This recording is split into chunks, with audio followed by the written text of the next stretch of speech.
வணக்கம். இன்னைக்கு வந்து இந்த ராசிபலன் பார்க்கறதுக்கு முன்னாடி நான் சில விஷயங்களை சொல்லணும். ஃபர்ஸ்ட் வந்து பாருங்க, எல்லாரோட ஜாதகத்துல ஒரு பர்த் டைமு பர்த் இயர் சரியா இருக்காது. நிறைய பேருக்கு டைம் கொஞ்சம் தப்பா இருக்கும். அந்த டைம்ல நம்ம வந்து ஜாதகம் பார்க்கறதுக்காக கை ரேகை வச்சுதான் பார்க்கணும். நம்ம கையிலே கூட ராசிகள் இருக்கு, 12 ராசிகள் இருக்கு, கிரகங்கள் இருக்கு. இப்போ ஃபார் எக்ஸாம்பிள் வந்து இப்போ திருமண யோகம் ஜாதகத்துல கன்ஃபார்ம் ஆயிடுச்சுன்னா, நவாம்சத்துல கன்ஃபார்ம் ஆயிடுச்சுன்னா, கை ரேகையில சுக்கிர ரேகை வந்து அந்த டைம் பீரியட்ல சேருதா, அது ரெண்டுமே நம்ம கம்பைன் பண்ணது ஆகணும். ஸோ ரெண்டு கம்பைன் பண்ணும்போது இந்த இவெண்ட் வந்து எப்போ நடக்கும்னு நமக்கு நம்ம ஈஸியா சொல்லிடலாம். அது விட்டுட்டு நாம நிறைய பேர் வந்து என்னென்னமோ சொல்றாங்க. ஆனா நமக்கு வேண்டியது என்ன, நம்ம திருமணம் எப்போ நடக்கும், பரிகாரமோ அதெல்லாம் விடுங்க, செகண்டரி. ஆனா அந்த இவெண்ட் எப்போ நடக்கும் அது இம்பார்ட்டண்ட்டாக நம்ம கண்டுபிடிக்கிறதுக்காக கை ரேகை ரேகை, ஜாதகம், நவாம்ச குண்டலி இது எல்லாமே பார்க்கணும். யூஸ்வலாக நான் வந்து பிரஷ்ன சாஸ்திரமும் பார்க்குறேன். அந்த பிரஷ்ன சாஸ்திரம் பார்க்கும்போது அங்கே ஒரு கம்பைன் ஆயிடுச்சுன்னா, ஒரே ரிசல்ட் வந்துருச்சுன்னா கண்டிப்பாக அந்த ஈவெண்ட் இந்த டைம்ல நடக்கணும்னு நான் சொல்லலாம். ஸோ அதுக்காக நீங்க பைரவி ஆஸ்ட்ரோல நீங்க வந்து இந்த கன்சல்டேஷன் எடுத்துக்கலாம். உங்க ஜாதகம் பார்த்து உங்க கைரேகையை பார்த்து நான் வந்து உங்க கேள்விக்கு ஒரு கரெக்டான ப்ரொடக்ஷன் நான் கொடுக்குறேன். கன்னி ராசி 2026 இந்த ஜூலை மாதத்தில் இந்த கன்னி ராசியில பிறந்தவருக்கு வந்து என்னென்ன பாசிட்டிவ் நெகட்டிவ் இருக்கு நம்ம பார்க்கலாம். கன்னி ராசிலேருந்து டைரக்டா சப்தம பாவத்தில் இருக்கிறது வந்து சனி. இந்த சனி கிரகம் வந்து டைரக்டா லக்னத்தை பார்க்குது, ராசியை பார்க்குது. அப்படி பார்க்கும்போது யூஸ்வலா திருமணம் டிலே ஆயிடும், சரியான நேரத்துல திருமணம் நடக்காது, மேரிட்டல் லைஃப்லேயே இஷ்யூஸ் வரும். மேரிட்டல் லைஃப்ல இஷ்யூஸ் வர்றது, அப்போ சண்டே, அதுக்கப்புறம் வந்து ஒரு மாதிரி டிஸ்டர்பிங்காக இருக்கும் திருமண வாழ்க்கை.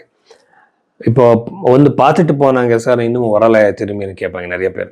ஸோ இந்த மாதிரி ஒரு திருமணம் என்கேஜ்மெண்ட் வரைக்கும் போகாது, என்கேஜ்மெண்ட் வரைக்கும் வந்து கட் ஆகிடும். இந்த மாதிரி பிரச்சனை இருக்கு. அதுக்கு வந்து ஸ்வயம்வர பார்வதி யந்திரத்தை வச்சு நீங்க பூஜை பண்ணலாம்.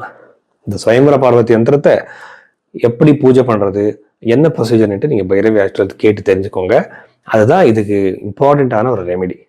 11th ஹவுஸ்ல இருக்கிற குரு கிரகம் வந்து நிறைய லாபம் கொடுக்குற சான்ஸ். எஸ்பெஷலி வந்து யாரையா ப்ராப்பர்ட்டி நீங்க சேல் பண்ணிட்டு இருக்கீங்களா, சேல் பண்ணிட்டு ஏதோ நீங்க ஃபைனான்சியலா ஒரு அதிகமான லாபம் எக்ஸ்பெக்ட் பண்றீங்களா, கண்டிப்பா அந்த மாதிரி யோகம் இருக்கு. கடன் பிரச்சனை இந்த வெளியே வர்றதுக்கு அதிகமான சான்சஸ் இருக்கு. ஒரு பெருசான அன்எக்ஸ்பெக்டடான பணம் உங்க கை சேர அதிகமான பாசிபிலிட்டிஸ் இருக்கு. அதே மாதிரி ப்ராப்பர்ட்டி கூட வரலாம். தசம பாவத்தில் இருக்க சூரியன் வந்து யாருக்கு வந்து இந்த கவர்மெண்ட் ஜாபுக்கு ட்ரை பண்றீங்களோ, இல்லை ஜாப்ல நீங்க ப்ரொமோஷன் எக்ஸ்பெக்ட் பண்றீங்களோ, அவ எல்லாருக்குமே ரொம்ப நல்லா இருக்கு. அது இல்லாம வெளிநாட்டுல ஜாப் பண்றவங்க வந்து அவர் கரியர்ல வந்து இதோட முன்னேற்றமோ ஏதாவது ஒரு ப்ரோக்ரஸோ பார்த்துட்டு இருக்கீங்களா, எக்ஸ்பெக்ட் பண்றீங்களா, கண்டிப்பா அந்த மாதிரி யோகம் இருக்கு.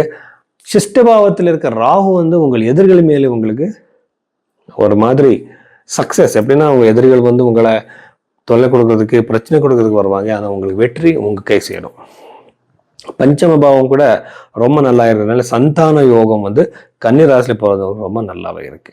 ப்ராப்பர்ட்டி கூட எஸ்பெஷலி வந்து இந்த கவர்மெண்ட்லேருந்து சில ப்ராப்பர்ட்டிக்காக வெயிட் பண்ணுவாங்க. கவர்மெண்ட்னா நமக்கு சேங்ஷன் ஆகிற ப்ராப்பர்ட்டி ஆகிருக்கலாம், இல்லை சில டைம்ல வந்து கோர்ட்லேருந்து ஆர்டர் வந்து நமக்கு ஒரு ப்ராப்பர்ட்டி கிடைக்கலாம், நாமே கேஸ் போட்டு இருக்கிற ப்ராப்பர்ட்டி. அந்த மாதிரி ஏதோ ஒரு ப்ராப்பர்ட்டி உங்களுக்கு கிடைக்கிற சான்சஸ் அதிகமாக இருக்கு இந்த கன்னி ராசியில பிறந்தவருக்கு.